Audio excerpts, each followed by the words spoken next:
प्रभु यीशु मसीह के नाम में आप सबको शालोम, जय मसीह की।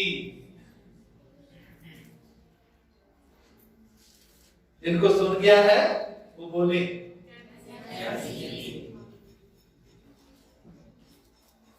प्रभु यीशु मसीह एक बार फिर बोलना है। खराब कर देता हूं, कटिंग करनी पैनी, बरकत पड़ी दूसरे ने।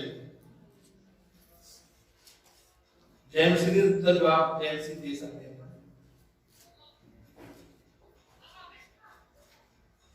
प्रभु यीशु मसीह के नाम में आप सबको शालोम, जय मसीह की। प्रभु का धन्यवाद करते हैं आज के दिन के लिए। उसने अनुग्रह से हमें फिर समय दिया है कि हम उसकी आराधना कर सके और उसके वचन पर ध्यान करने जा रहे हैं। कुर्सियों की पत्री का ये 27वां भाग है जिसका हम आज अध्ययन करेंगे। कुर्सियों 4 अध्याय 7 से 10 पद तक हम पढ़ेंगे। प्रिय भाई और विश्वास योग्य सेवक तुखिकुस, जो प्रभु में मेरा सहकर्मी है, मेरी सब बातें तुम्हें बता देगा। उसे मैंने इसलिए तुम्हारे पास भेजा है कि तुम्हें हमारी दशा मालूम हो जाए और वह तुम्हारे हृदयों को शांति दे। उसके साथ मैंने उनेसिमुस को भी भेजा है, जो विश्वास योग्य और प्रिय भाई और तुम ही में से है। ये तुम्हें यहाँ की सारी बातें बता देंगे।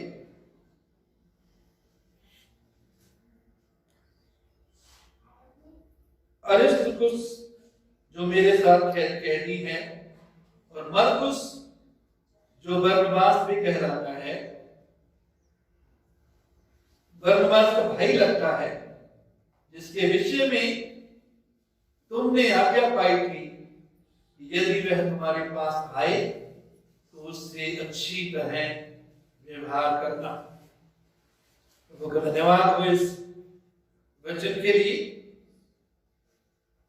7 पद को पहले दोबारा पढ़ेंगे।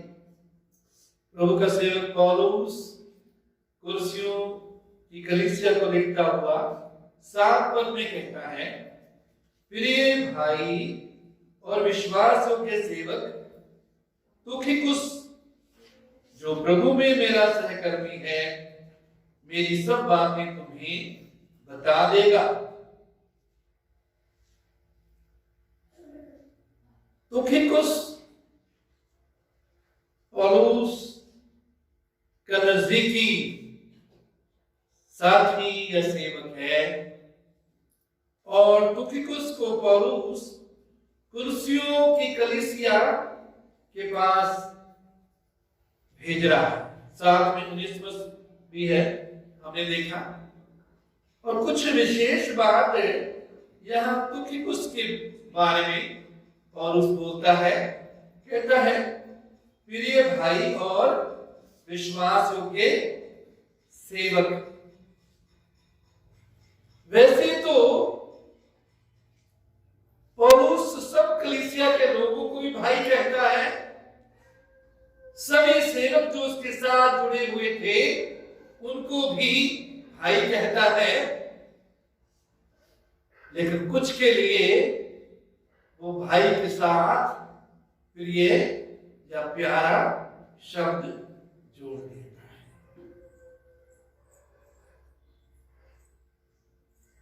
हमारे परिवार में भी ऐसा होता है, कलीसिया में भी होता है, सेवकाई में भी होता है। सब भाई होते हैं, सब बहनें होती हैं, लेकिन कुछ प्यारे बन जाते हैं, प्रिय बन जाते हैं। मेरे चीजों, ना कि केवल हमारी सेवकाई में, लेकिन प्रभु यीशु मसीह की सेवकाई में भी हम देखते हैं कि प्रभु के 70 चेलों का जिक्र भी हम पढ़ते हैं कि 70 चेले प्रभु के थे जिनको प्रभु ने सेवकाई के लिए भेजा। फिर हम 12 चेलों के बारे में पढ़ते हैं। उन 12 में से 3 ऐसे थे जिनको प्रभु अपने साथ कुछ विशेष समयों पर लेकर जाता था। उनके नाम क्या है? पतरस, याकूब और यूहन्ना। मत्ती 17 अध्याय 1 पद और मरकुस 14 अध्याय 33 पद में हम देखते हैं कि प्रभु यीशु 17:1 में, मत्ती में जब पहाड़ पर गए, जब उसका रूप बदल गया, तो प्रभु यहां पतरस, याकूब और यूहन्ना को लेकर जाता है। फिर उसके बाद मरकुस 14 अध्याय 33 पद में यहां भी गसमनी बाग में प्रभु पतरस, याकूब और यूहन्ना को अपनी और साथ प्रार्थना में रखता है। लेकिन एक था जिसके बारे में बहुत विशेष बात बोली गई है, बोली जाती है। यूहन्ना 13 अध्याय 23 पर उसके चेलों में से जिससे यीशु प्रेम रखता था, यीशु की छाती की ओर झुका हुआ बैठा था। ये कौन सा चेला था? यूहन्ना। यूहन्ना के बारे में लिखा है यीशु प्रेम रखता था। यूहन्ना यीशु की छाती की ओर झुका हुआ बैठा है। मेरे जीसो, जो यीशु के दिल में रहते हैं, जो यीशु के दिल के करीब रहते हैं, वो यीशु के प्यारे हो जाते हैं। परिवार में भी कुछ ऐसा होता है। कुछ बच्चे तो सब प्यारे होते हैं माँ बाप, सभी बच्चे कीमती होते हैं, उनकी माँ बाप चिंता करते हैं, उनकी जरूरतों को पूरी करते हैं।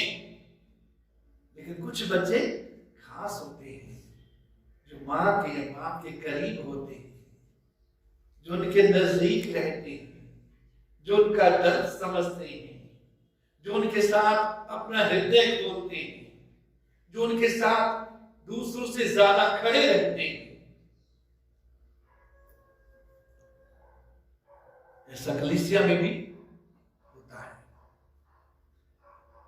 यूहन्ना 19 अध्याय 26 पद में भी यहां लिखा, जब यीशु ने अपनी माता और उसके चेलों को जिससे वो प्रेम रखता था पास खड़े देखा, तो अपनी माता से कहा, नारी देख, ये तेरा पुत्र है।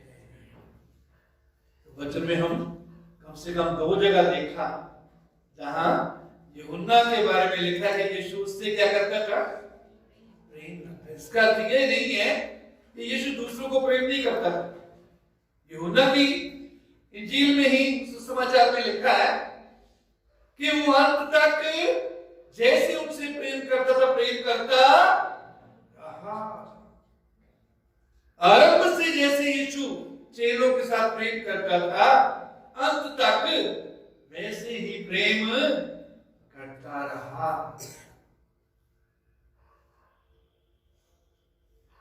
मेरे चीजों, आज हमारे पास सामने एक चुनौती है। हम किन चेलों में होना चाहते हैं? किन चेलों में रहेंगे?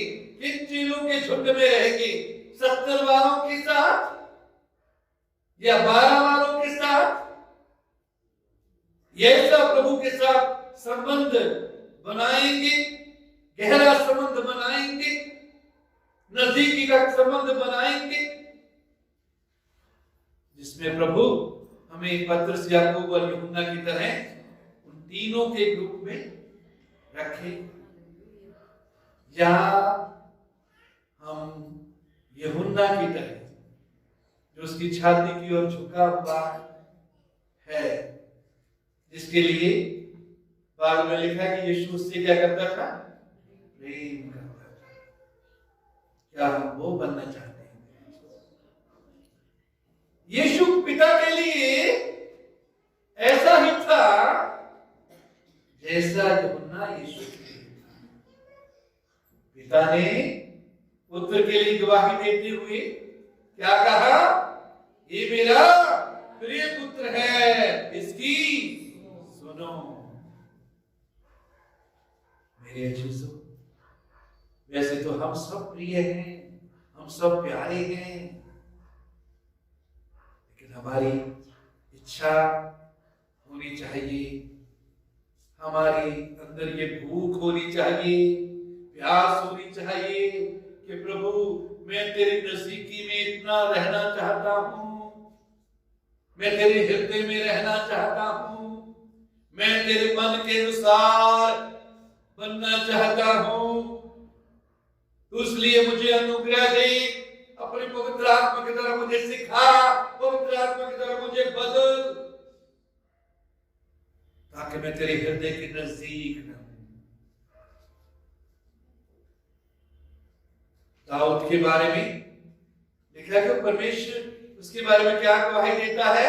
वो मेरे हृदय के अनुसार है।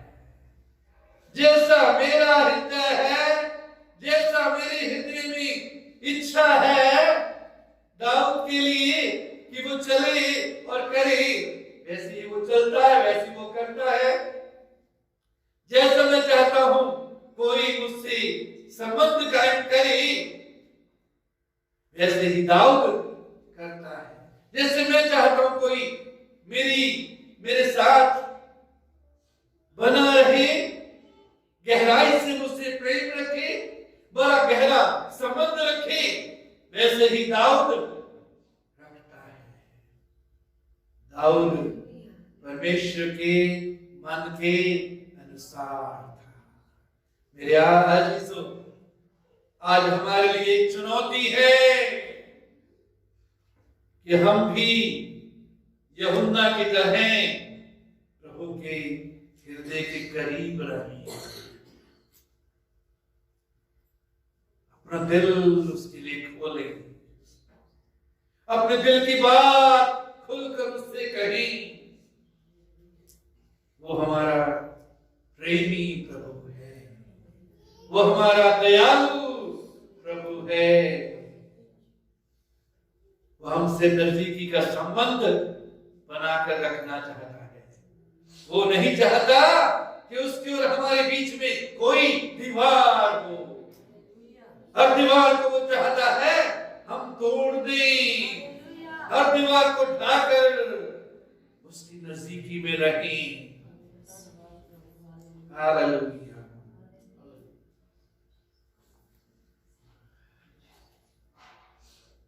किसी के मन में ये इच्छा उठ रही है, ये उछल रही है ये बात कि प्रभु मैं तेरे हृदय के करीब रहना चाहता हूं, यूहन्ना की तरह मैं भी तेरे साथ नजदीकी का संबंध बनाना चाहता हूं, ताकि मैं तेरी सुन सकूं कि मैं तेरा प्रिय हूं, मैं तेरा प्यारा हूं। मेरे चीजों परिवार में भी और कलीसिया में भी यदि ऐसा होता है, और परमेश्वर के राज्य में यदि ऐसा आप देखते हैं कि आपको ये महसूस हो रहा है कि शायद परमेश्वर या प्रभु के सेवक, हमारे पास्टर किसी को मुझसे ज्यादा प्रेम कर रहे हैं, ईर्ष्या ना करें, ईर्ष्या ना करें, गुस्सा ना करें, उसके लिए धन्यवाद दें कि प्रभु तेरा धन्यवाद, वो मेरा भाई मेरी बहन, तूने उसको ये अनुग्रह दिया है कि वो तेरा प्यारा, तेरा नजदीकी बने, वो सेवक के साथ नजदीक रहता है, सेवक का प्रिय बन गया है। याद रखिए, सब विश्वासी सेवकों के लिए प्यारे होते हैं, जैसे घर में बच्चे प्यारे होते हैं, लेकिन कुछ होते हैं जो जो उनके बहुत करीब होते हैं, जो बहुत वफादार होते हैं,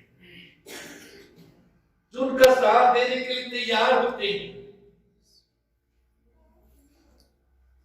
जो उनका दर्द या उनकी चिंताएं समझने को तैयार होते हैं, ऐसे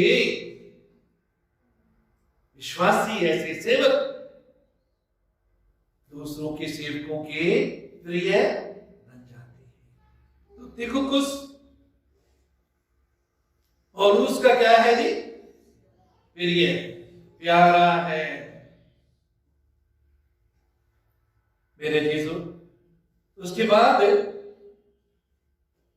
तो फिर उसके बारे में एक और बात पौलुस बोलता है, वो क्या है? विश्वास योग्य सेवक। कैसा सेवक है जी? विश्वास योग्य सेवक। सेवक तो बहुत होते हैं, कलीसिया में भी सेवक सभी हैं, लेकिन कुछ होते हैं विश्वास योग्य। क्या होते हैं जी? कुछ विश्वास योग्य, जिन पर विश्वास किया जा सकता है। विश्वास योग्य का अर्थ क्या है?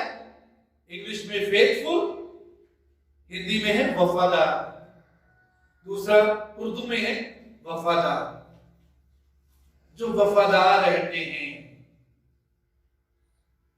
जो अपने सेवक के प्रति, जो सेवक से, जिस सेवक से प्रभु ने उनको जोड़ा है, वफादार रहते हैं।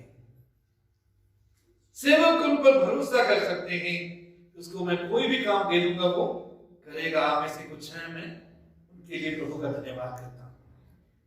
आप में से कुछ हैं जिन पर मैं भरोसा रख सकता हूं, मुझे मालूम है कि उनको जो काम दे दिया जाएगा वो करेंगे, वो बहाना नहीं करेंगे, भागने की कोशिश नहीं करेंगे, वो उस काम को, सेवा को पहल देंगे। मैं उन सब के लिए प्रभु का धन्यवाद करता हूं। ऐसे लोग, ऐसे विश्वासी, ऐसे सेवक सेवकों के लिए, सेवकाई के लिए, परमेश्वर के राज्य के लिए बहुत ही महत्वपूर्ण होते हैं, जरूरी होते हैं, जिन पर भरोसा रखा जा सके, जिनको ये समझकर जिम्मेवारी दी जाए कि ये उस जिम्मेवारी को निभाएंगे, ये इस जिम्मेवारी को से भागेंगे नहीं, उस जिम्मेवारी को लापरवाही से नहीं करेंगे, वो जिम्मेवारी किसी दूसरे पर नहीं डाल देंगे। यदि उनको दूसरे की सहायता की जरूरत है तो देखेंगे कि दूसरे वो काम सही कर रहे हैं या नहीं। कई बार क्या होता है, किसी को वो काम कहो, मुझे ये काम पड़ गया था, मैंने उसको दे दिया, तो बाद में पता नहीं लगता कि उसने वो सब बातें जिम्मेवारी दूसरों को बता दी है या नहीं। सीखे मेरे लिए, जब किसी को कोई जिम्मेवारी दी जाती है, आपने हाँ कर दी है, तो उसे जरूर निभाएं। उसके लिए चाहे आपको कष्ट भी उठाना पड़ता है। यदि आपको कोई इमरजेंसी है, आप दूसरे की सहायता ले लें, तो देखिए कि क्या वो सही कर रहा है या नहीं। बहुत जरूरी है ये बातें, क्योंकि विश्वास योग्य सेवकों की, विश्वासियों की सेवा में, चर्च में, परमेश्वर के राज्य में बहुत जरूरत है। मेरे चीजों, पौलुस न केवल तुखिकुस के लिए बल्कि उनेसिमुस के लिए भी बोलता है कि वो मेरा विश्वास योग्य भाई है।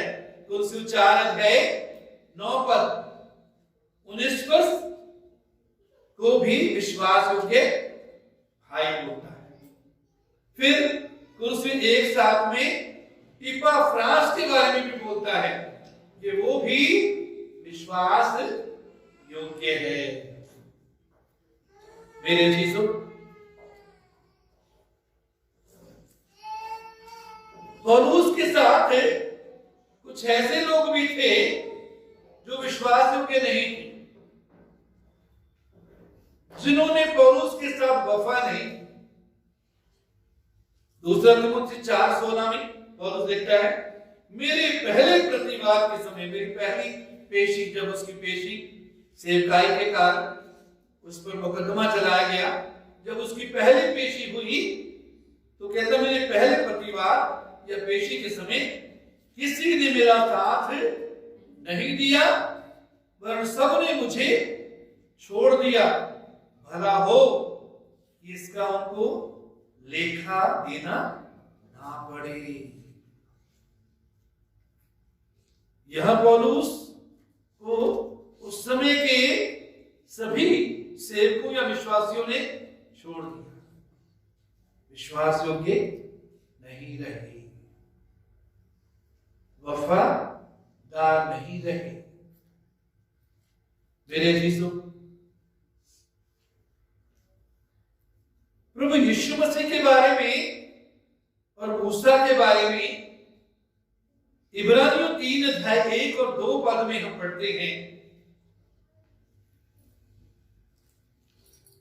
इसलिए हे पवित्र भाइयों, तुम जो स्वर्गीय बुलाहट में भागी हो, उस प्रेरित और महायाजक यीशु पर जिसे हम अंगीकार करते हैं ध्यान दो। यीशु के बारे में आगे क्या बोलते हैं? वह अपने नियुक्त करने वाले के लिए विश्वास योग्य था। अपने नियुक्त करने वाले के लिए विश्वास योग्य था यीशु।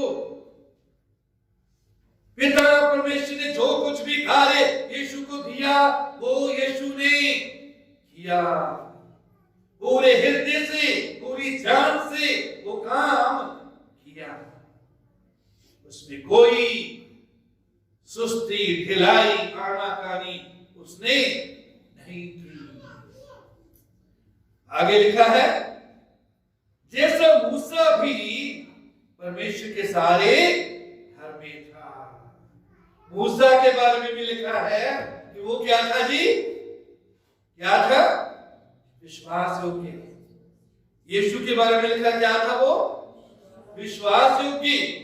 तो किसके बारे में पौलुस क्या कहता? तो वो क्या था? विश्वास योग्य। उनेसिमुस के बारे में पौलुस क्या कहता है? विश्वास होना अच्छी बात है या बुरी बात? तो मुझे बोल सकती हो, से बोल सकते, खुशी से बोल सकते। इपफ्रास के बारे में पौलुस क्या बोलता है? ये क्या है जी? हमें भी परमेश्वर के राज्य में क्या बनना है? परमेश्वर के भवन में क्या बनना है? सेवकाई में क्या बनना है? परमेश्वर हमारी गवाही दे सके, परमेश्वर के सेवक गवाही दे सके, ये विश्वास योग्य है। गवाही यीशु के बारे में दी गई और प्रभु चाहता है हम भी यीशु की तरह हर बात में यीशु की तरह बने, हम भी विश्वास योग्य बने। मेरे अजीजों, प्रभु भी उनको जिम्मेवारी देता है जिनके लिए वो समझता है कि ये जिम्मेवारी निभा सकते हैं। कई बार हम सोचते हैं हम नहीं कर सकते काम, प्रभु कोई काम ऐसा करने के लिए नहीं बोलता जो हम नहीं कर सकते। इसी प्रकार कलीसिया में भी यदि आपको कोई जिम्मेवारी दी जाती है उसे जरूर लें, आनाकानी ना करें, बहाने ना बनाएं। कई तो मैंने देखा बहुत खूबसूरत बहाने बनाती है, बहुत सुंदर बहाने बनाती है। कई पाउडर, लिपस्टिक लगाकर उसको बहुत खूबसूरत बनाते हैं। कई बार बड़ी हंसी आती है जब बहुत से लोग बहाने बनाते हैं, पता लग जाता है ये बहाना बना रहा है, लेकिन उनका ऐसा सर नहीं होता कि उनको सीधा कहा जाए कि तुम बहाना बना रहे, तुम गलत। हम वेट करते हैं कि वो और वो प्रभु में बढ़े। कईयों को जरूरत होती है सीधा कहने की, ये बहाना ना करो, सही बात बोलो, लेकिन कईयों का बर्दाश्त करना पड़ता है उनको, ताकि वो सीख सके, समझ सके। लेकिन यदि वास्तव में कोई समस्या है तो उसको दिल खोल कर बात बता भी दी। यदि प्रभु के सेवक आपको कोई सेवा के लिए कोई कार्य बोलते हैं और आप सोचते कि 100% आपकी मजबूरी है, उसमें आप नहीं कर सकते किसी भी हालत में, तो बता भी दें, कारण बता देना तो अच्छा होता है। एक दूसरे के साथ जो संबंध है उनके लिए बहुत अच्छी बात है। एक दूसरे के लिए भी, एक दूसरे को कुछ आप काम बोलते हो, यदि नहीं कर सकते तो बता दें, समझा दें कि क्यों आपके लिए मुश्किल है। यदि हो सकता है तो बता दें, लेकिन बताना चाहिए कि मैं नहीं कर सकता। ये नहीं कि जिम्मेवारी ले लें और फिर बाद में बताएं मुझे ये हो गया था जी, मेरे वो हो गया था, मेरे वो हो गया था। आजकल तो बहुत आसान है, टेलीफोन पर भी बात कर सकते हैं ना, बता सकते हैं कि मेरी वो जो है मजबूरी होगी, मैं ये काम नहीं कर सकता, तो बता देना चाहिए। ये नहीं कि चुपचाप उस सिस्टम को हम बदल दें। मेरे चीजों, उसके बाद हम पहला कुरिन्थियों 4:1 और 2 में लिखा है, और उसके अंदर मनुष्य हमें मसीह के सेवक और परमेश्वर के भेदों के भंडारी समझे। फिर यह भंडारी में यह बात देखी जाती है कि वो विश्वास योग्य निकले। मेरे चीजों, यहां पौलुस सेवकों की बात करता है, अपने लिए और सेवकों की बात करता है, लेकिन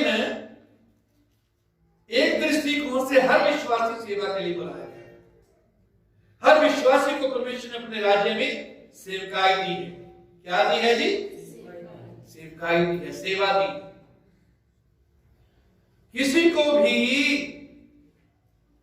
सिर्फ दही गर्म करने, मैट गर्म करने, कुर्सी गर्म करने सेवा नहीं गर्म करनी है, इसके साथ है, क्योंकि अगर बैठोगे नहीं तो गर्म नहीं होगी। लेकिन सेवा भी प्रभु ने दी है, हर एक के लिए सेवा है।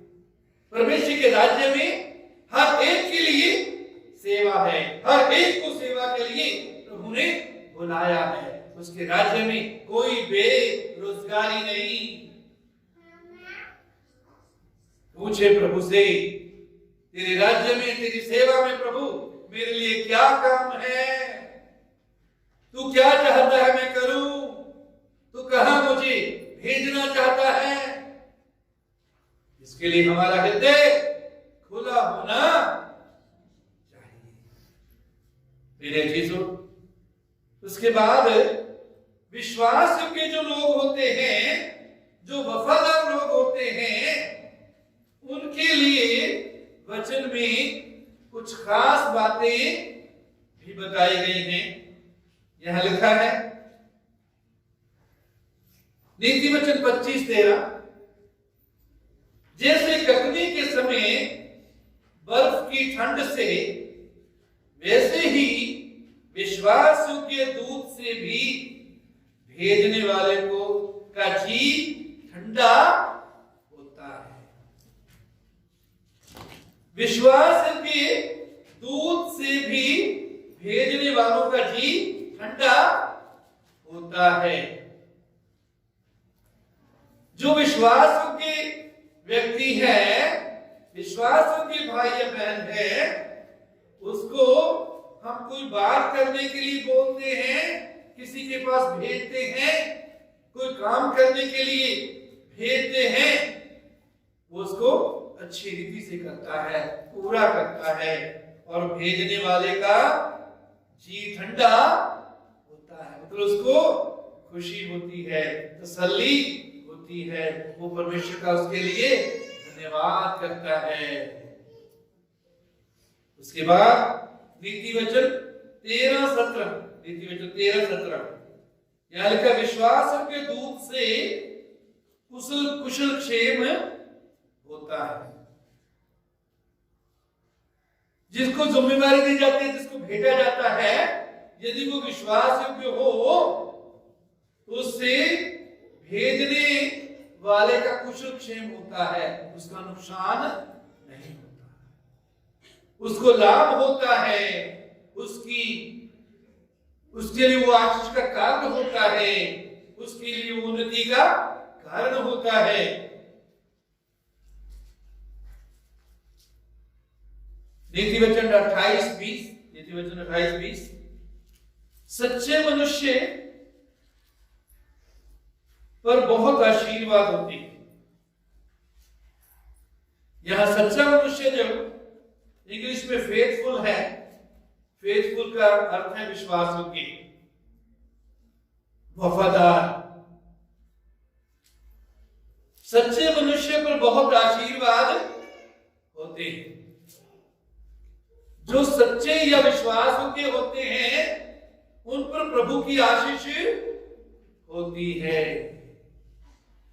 जो विश्वास योग्य होते हैं, जो उन पर क्या होती है? प्रभु की। हम प्रभु की आशीष कई बार इसलिए बहुत सी आशीषों से वंचित रह जाते हैं, बहुत सी आशीषों तक हम नहीं पहुंचते, बहुत सी आशीषें हमारे जीवन में इसलिए हम देख नहीं पाते, पा नहीं पाते, क्योंकि हम विश्वास योग्य छोटी छोटी बातों में नहीं रहते।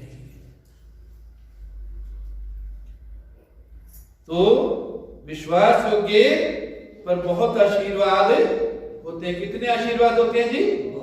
कितने आशीर्वाद होते हैं? बहुत आशीर्वाद होते हैं।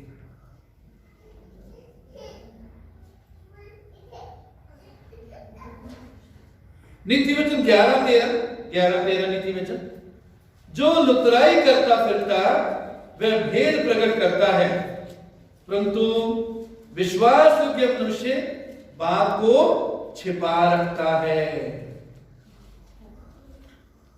कई बातें होती हैं वो खुले हम सबको बोलने के लिए, कुछ बातें ऐसी होती हैं जो भेजने वाले की ऐसी बातें होती हैं जिनको जरूरी कि हम बताते रहे। उनको छिपाने में जिन्होंने भेजा उनकी भी भलाई है और सुनने वालों की भी भलाई होती है। इसलिए अपनी जुबान का सही इस्तेमाल करना सीखें। क्या सीखे जी? अपनी जुबान का सही इस्तेमाल करना सीखें। और जरूरी नहीं कि हर बात का जवाब देते रहे, हर सब कुछ बोलते रहते।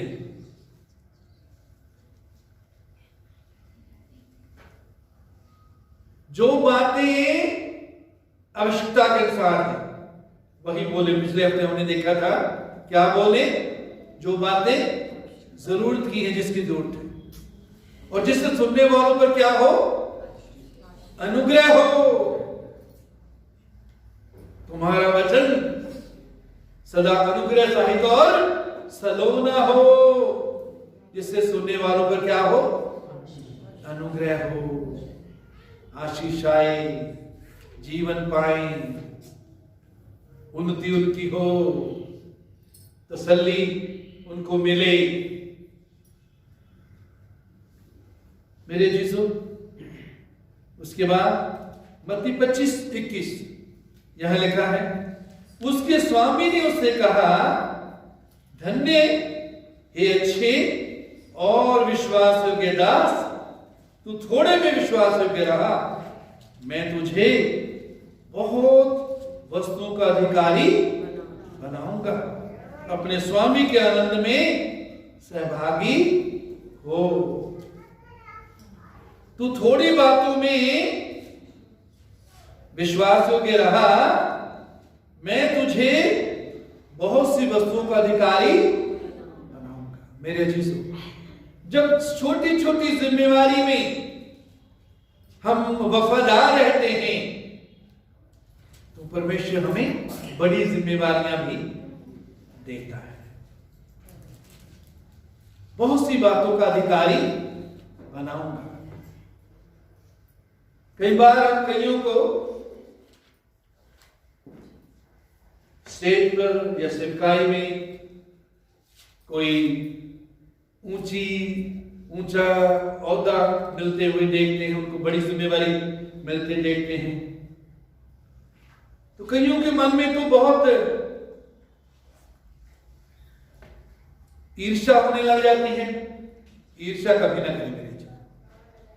कईयों के मन में उनकी बुराई, वो सोचते हैं दूसरों की, जिसने उन्नति कर ली वो उसकी बुराई सोचते हैं, उनकी बुराई सोचते हैं और सोचते हैं कि किस तरह उनकी टांग पकड़कर उनको नीचे खींचा जाए। मेरे जीसू नहीं, दूसरों की उन्नति से हमेशा खुश हो, प्रसन्न हो। दूसरों की उन्नति से हमेशा क्या होगी? प्रसन्न हो। और याद रखिए, पतरस कहता है परमेश्वर के बलवंत हाथ के नीचे दीनता से रहो, जिससे उचित समय पर तुमको बढ़ाए, जिससे ठीक समय पर तुमको क्या करे? वो बढ़ाए, ठीक समय पर तुमको ऊंचा करे। तो परमेश्वर का अपना समय होता है ऊंचा करने का, लेकिन पहले वो छोटी छोटी बातों में देखता है कि हम कितने वफादार हैं या नहीं। आज हमारे तीनों बच्चे सेवकाई में हैं,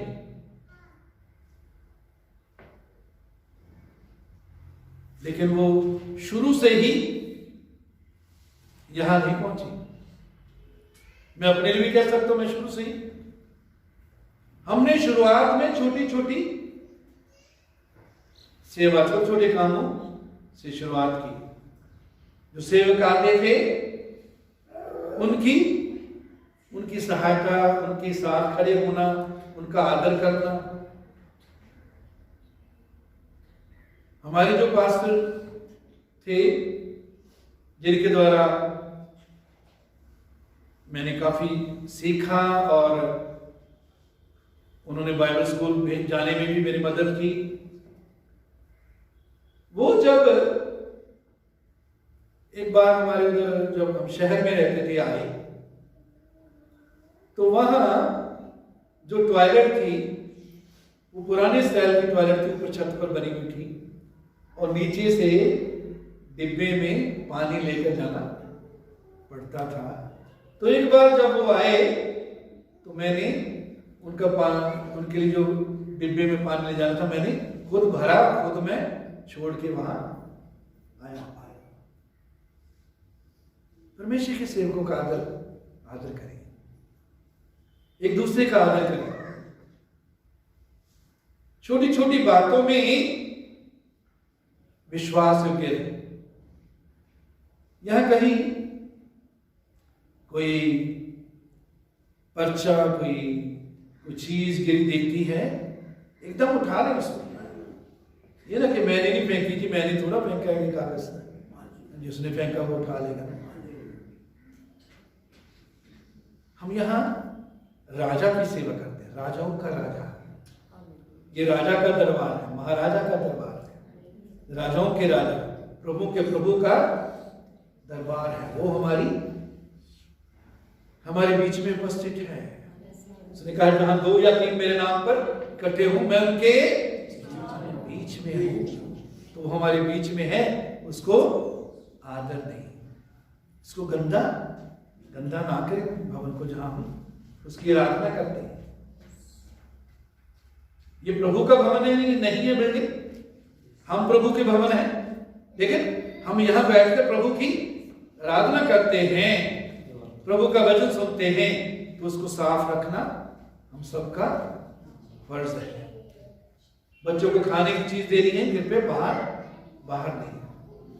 कोई मिठाई आती है, बांटते हैं तो बाहर बांटे, अंदर नहीं, अंदर ना बांटे, क्योंकि वो गिर जाती है। कहीं भी आप देखते हैं कैंपस में कोई कागज बच्चे ने फेंक दिया, कोई चीज जहां नहीं होनी चाहिए, उसको उठाकर डस्टबिन में फेंक दिया। हमने ये खुद किया है, खुद सीखा है। हमने अपने बुजुर्गों से सीखा। हमारी प्रिंसिपल देहरादून में, हमारी प्रिंसिपल क्रिस्टी लिडल ये बहुत अच्छे प्रभु के दास थे। तो जब हम बाइबल स्कूल गए तो देखते थे कि जो भी ग्राउंड में कोई कागज वगैरह पड़ा होता था वो उठा लेते, उठा के डस्टबिन फेंक देते थे। तो हमने प्रभु के सेवकों से सीखा है और समय आने पर प्रभु ने हमें ऊंचा किया, बढ़ाया। प्रभु का धन्यवाद करते हैं। तो मेरे चीजों, परमेश्वर के बलवंत हाथ के नीचे दीनता से रहे, जिससे उचित समय पर तुमको क्या करे, वो बढ़ाए, बड़ी जिम्मेवारी देगा।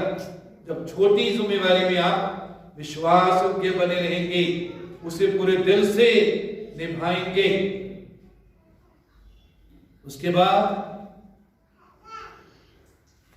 लूका 19:17 में यहां प्रभु कहता, हे धन्य, हे उत्तम दास, तू बहुत ही थोड़े में विश्वास योग्य निकला, अब 10 नगरों पर अधिकारी रह। कहते तो थोड़े में विश्वास योग्य निकला, अब 10 नगरों पर अधिकारी बन जा। जो थोड़े में विश्वास योग्य रहेगा, प्रभु उसको ज्यादा चीजों का अधिकारी बनाएगा। तो जो कुछ भी जिम्मेवारी दी थी, कभी ना सोची उसको स्टेज पर चढ़ा दिया, मुझको टॉयलेट साफ करने के लिए बोल दिया, उसको गाने के लिए बोल दिया, मुझको झाड़ू लगाने के लिए बोल दिया। नहीं मेरे जीसु, परमेश्वर के राज्य में कोई भी सेवा छोटी या बड़ी नहीं, हर सेवा अपनी जगह जरूरी है, हर सेवा अपनी जगह महत्वपूर्ण है। जो 2 बच्चे आते हैं वो हर शनिवार को यहाँ होते हैं, सफाई करते हैं, बाहर और अंदर सब चीजों को एडजस्ट करते हैं, लगाते हैं, यहीं सोते हैं वो। हम सब तो आराम से बैठ जाते हैं, लेकिन वो कई घंटे मेहनत करते हैं, शनिवार को शाम को भी और इतवार को सुबह भी वो मेहनत करते हैं, काम करते हैं। प्रभु उनको बढ़ाएगा। हमारे बच्चों ने भी ऐसे किया। शुरू में उन्होंने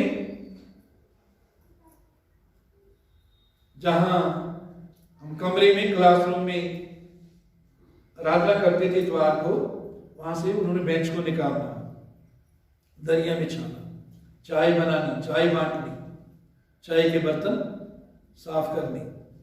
तो ऐसे काम करके झाड़ू भी लगाते थे। मैं खुद झाड़ू लगाता था कमरे में जहां हम बैठते थे। तो कभी भी किसी सेवा को छोटा ना समझे, ये ना समझे उसको ये काम दे दिया, मुझे ये दे दिया। नहीं, परमेश्वर के राज्य में सब काम जरूरी है। और मेरे जीसू, उसके बाद हम कुरिन्थियों 4:7 में ही एक और बात देखते हैं। तो क्योंकि उसके बारे में एक और बात पौलुस बोलता है, जो प्रभु में मेरा सहकर्मी है। प्रभु में मेरा क्या है जी? सहकर्मी। प्रभु में मेरे साथ काम करने वाला है। प्रभु में मेरा सहकर्मी है, मेरे साथ काम करने वाला है। पौलुस बहुत बड़ा प्रेरित था। परमेश्वर ने उसको बहुत वचन का प्रकाश दिया था। नए नियम का जाना पत्रियां उसी ने लिखी हैं। और मेरा विश्वास है कि वो दूसरे जो उसके साथ जुड़े हैं वो उससे कम वचन जानते होंगे, कम अनुभव उनका होगा, कम प्रकाश वचन का उनके पास होगा। लेकिन पौलुस उनको सहकर्मी कहता है, साथ काम करने वाला, कोवर्कर्स, सहकर्मी, कॉमरेड्स। कुछ अनुवादों में कॉमरेड लिखा है। कॉमरेड का मतलब है साथ, साथी, साथ काम करने वाला, साथ चलने वाला। सो पौलुस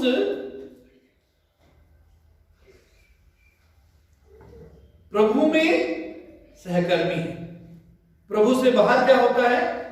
मैं अफसर हूं, तू मेरे अधीन है, जैसे मैं कहूंगा वैसे कर, नहीं तो अब तो नौकरी से निकाल दूंगा।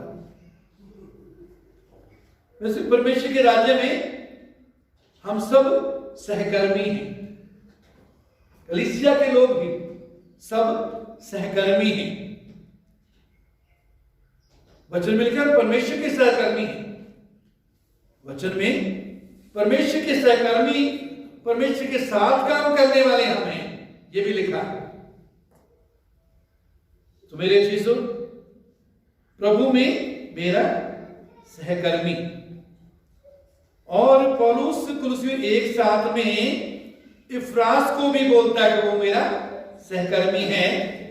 दूसरा कुरिन्थियों 8:23 में भी वो कहता है तीतुस के बारे में कि तीतुस मेरा क्या है? सहकर्मी है। फिलिप्पियों 4:3 में कलीसिया के बारे में, विश्वासियों के बारे में बोलता है, हे सच्चे सहकर्मियों। तो एक दूसरे का क्या करें जी? आदर करें। कभी ना समझे ये मुझसे कम जानता है, ये मुझसे छोटा है।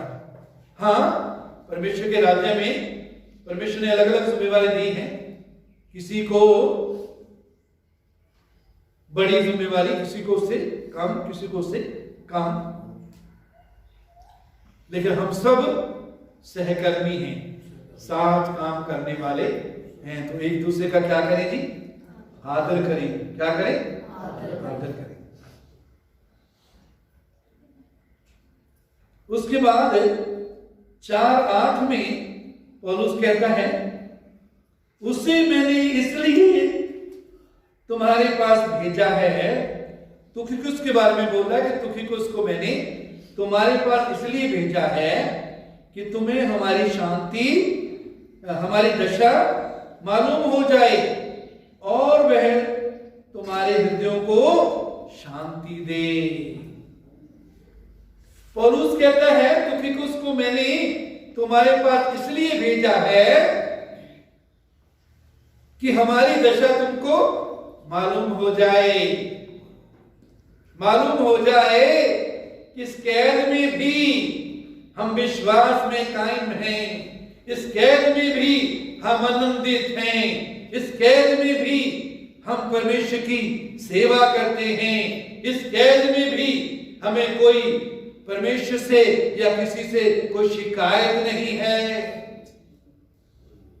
ये समय भी, ये कैद में जो समय है, इसमें भी परमेश्वर हमारे जीवनों के द्वारा अपनी महिमा प्रकट कर रहा है।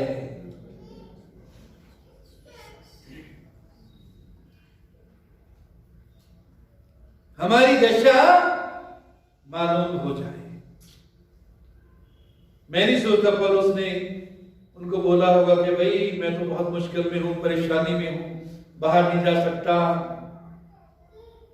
घूम नहीं सकता,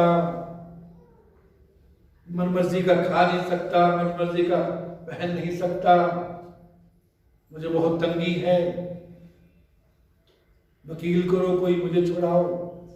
ऐसी बात उसने नहीं बोली। क्यों भेजा?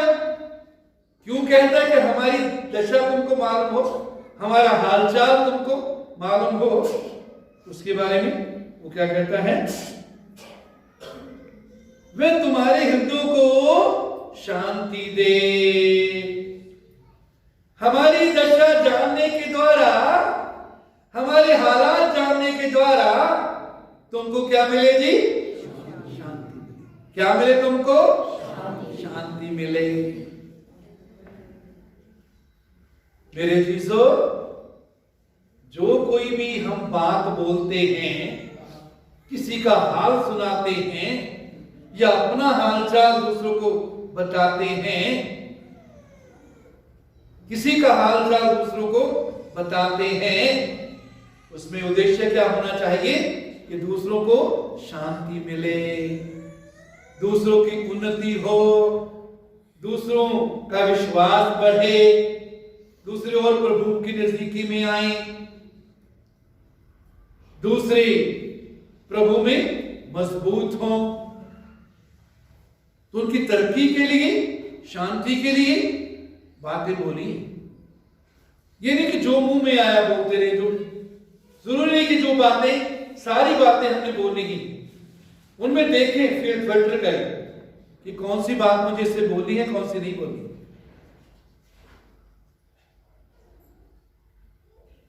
कोई कितनी बात को, आत्मिक बातों को समझ सकता है या नहीं, उसके अनुसार बोले। कितनी आत्मिक बातों को, कितनी बातों को सहन कर सकता है, कितनी डांट को सहन कर सकता है या नहीं, उसके अनुसार बोले। कुछ होते हैं जिनसे हमारा नजदीक और संबंध होता है, उनको हम अगर जरूरत पड़ती है अच्छी डांट भी लगा ले तो भी वो समझेंगे, उस डांट को समझेंगे, अपना सुधार करना चाहेंगे। कुछ और डांट लगाएंगे वो भाग जाएंगे। तो कहा किसको कितना हालचाल सुनाना है, कितनी बात बतानी है, कितनी डांट लगानी है, कितना सुधारना है, ये देखना भी जरूरी है। प्रभु से बुद्धि मांगे, प्रभु से अनुग्रह मांगे, पवित्र आत्मा से अगुवाई मांगे, ताकि हम उसके अनुसार दूसरों को अपना हाल चाल बता सके।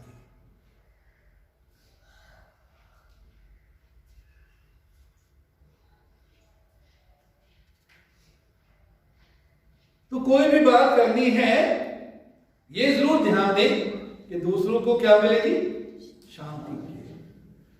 हाँ, कई बार चेतावनी की बात अगर है तो चेतावनी भी मिलेगी,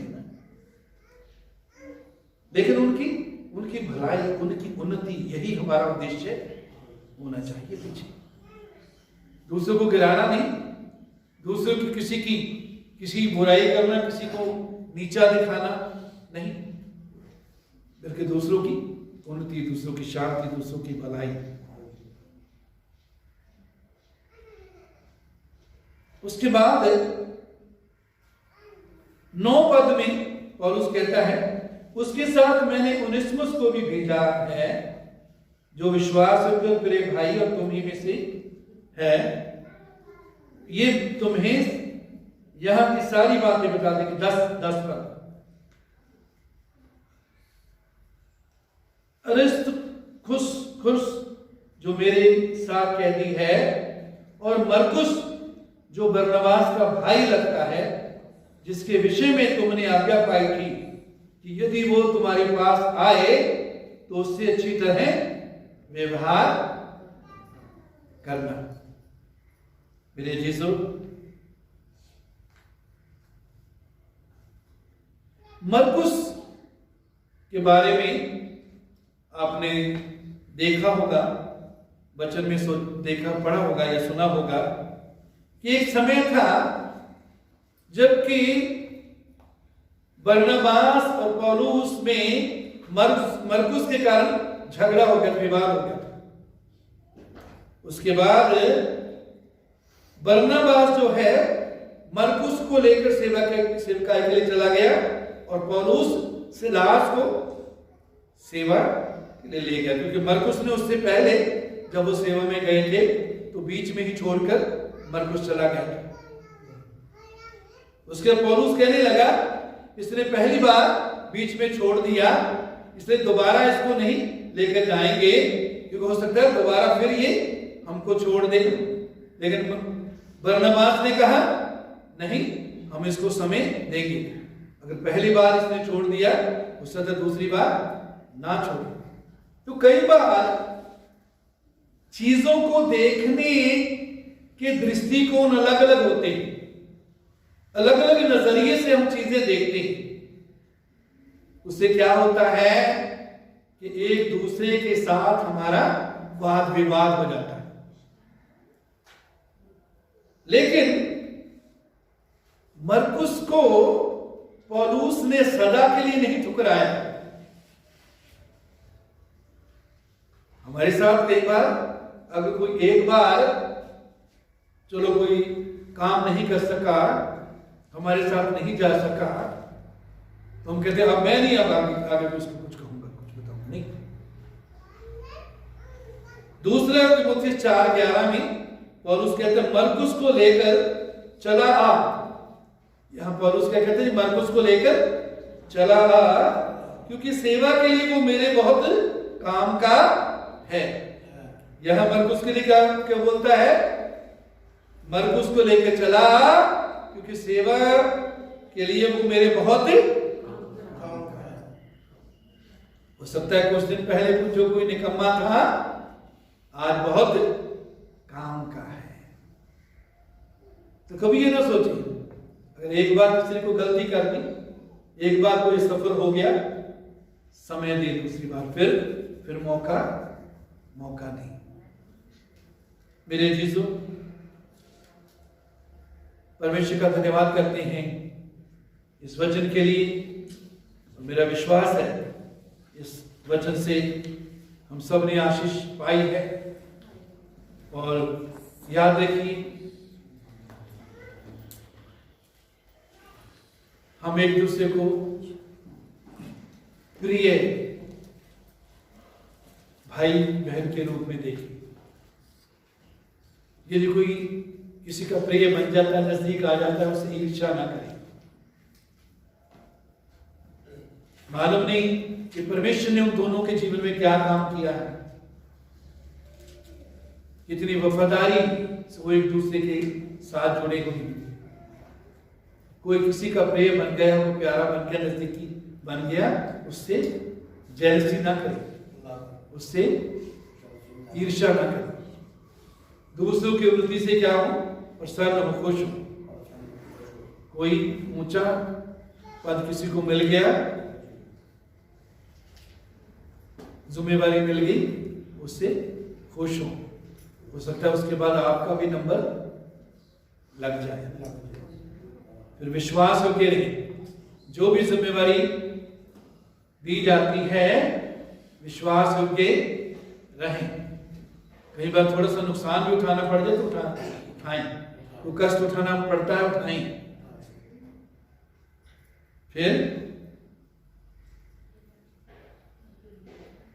प्रभु में हम सब सहकर्मी, साथ काम करने वाले हैं। आपसे जो कम अनुभव रखता है, कम ज्ञान रखता है, कभी ना सोचे कि वो मेरे अंडर है, मैं उसके ऊपर ऑफिसर हूं। हम सब सहकर्मी हैं, साथ काम करने वाले हैं। लेकिन दूसरी तरफ ये भी है कि जो हमसे ज्यादा जानता है, ज्यादा अनुभव है, ज्यादा वचन सीखता है, जो कम वाला उससे सीखे, उसका आदर करे, उससे सीखे, उसको पहल दे। तो ये सब बातें जरूरी हैं, सीखने वाली बातें हैं। प्रभु का धन्यवाद है आज के इस वचन के लिए। आइए प्रार्थना करें। महान पिता परमेश्वर, धन्यवाद देते हैं आज के वचन के लिए। धन्यवाद देते हैं प्रभु कि तू हमें अनुग्रह देता है अपनी आत्मा के द्वारा, वचन के द्वारा, कि हम प्रभु यूहन्ना की तरह तेरी छाती के नजदीक रहें, तेरे नजदीक रहें, तेरे दिल के करीब रहें। तू हमें अनुग्रह दे प्रभु, हर में से हर एक को। ओ हालेलुया। ताकि हम तेरी सुने, तेरे हृदय की धड़कन को पहचान सकें, तेरी इच्छा हमारे लिए क्या है जान सकें और उसे पूरा कर सकें। प्रभु हमें अनुग्रह दे, हम विश्वास योग्य रहें। अनुग्रह दे प्रभु, जो हमसे कम अनुभव रखते हैं, जो हमसे बाद में आए हैं, हम उनका आदर करें, उनको साथ लेकर चलें, क्योंकि तूने अपने राज्य में हम सबको सहकर्मी बनाया है। यदि पिछले दिनों में किसी ने कोई गलती की, कोई कमजोरी कुछ आ गई, हम फिर भी विश्वास करें और समय दे प्रभु, एक दूसरे को मौका दे सेवकाई में आगे बढ़ने का। प्रभु आज के वचन के लिए धन्यवाद देते हैं। ये वचन हम सब के जीवन में अधिकाई से बसने पर, वचन के अनुसार हम चलने पर, ये सब तेरे पुत्र हमारे उद्धारकर्ता प्रभु यीशु के नाम से मांगते हैं।